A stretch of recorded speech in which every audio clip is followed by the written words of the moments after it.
किसी भी कोने में रहने वाला सनातन धर्म का उपासक इस आरती के बिना अपनी प्रार्थना अधूरी समझता है। रोजाना करोड़ों लोग इस आरती से प्रभु की अर्चना करते हैं। एक एक शब्द आत्मा को स्पर्श कर जाता है। लेकिन क्या आप जानते हैं कि इस आरती के रचयिता कौन थे? बड़ी विडंबना है कि करोड़ों लोगों द्वारा सस्वर पाठ की जाने वाली आरती के रचयिता के बारे में लोगों को जानकारी ही नहीं है। ओम जय जगदीश हरे।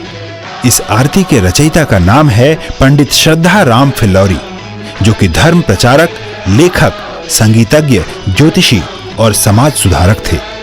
इस विश्व प्रसिद्ध आरती की रचना उन्होंने सन 1870 में की थी। सिर्फ रचना ही नहीं, धुन भी उन्होंने ही तैयार की थी। इस महान आत्मा का जन्म 30 सितंबर 1837 को फिल्लौर, पंजाब में हुआ था। इनके पिता जय दयालु जी एक प्रसिद्ध ज्योतिषी थे।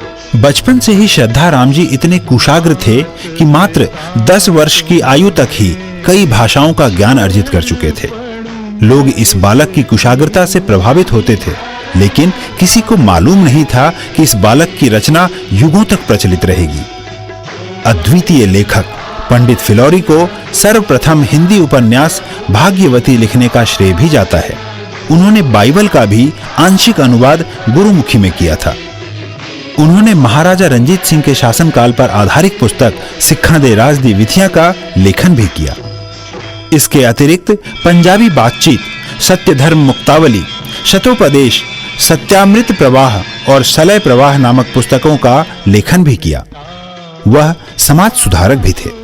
जाति पाति के बंधन को न मानने वाले पंडित जी ने मेहताब कौर से शादी की थी, जो कि सिख परिवार से संबंधित थी।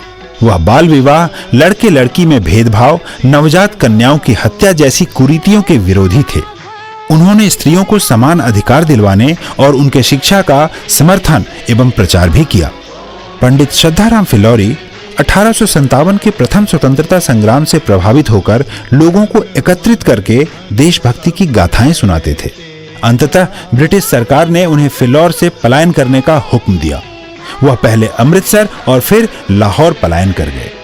अद्वितीय आरती के रचयिता पंडित श्रद्धाराम फिल्लौरी यद्यपि हमारे बीच सशरीर नहीं है, परंतु आत्म विभोर करने वाली जगत के ईश का गुणगान करने वाली आरती के प्रत्येक शब्द में उनकी छवि विराजमान है।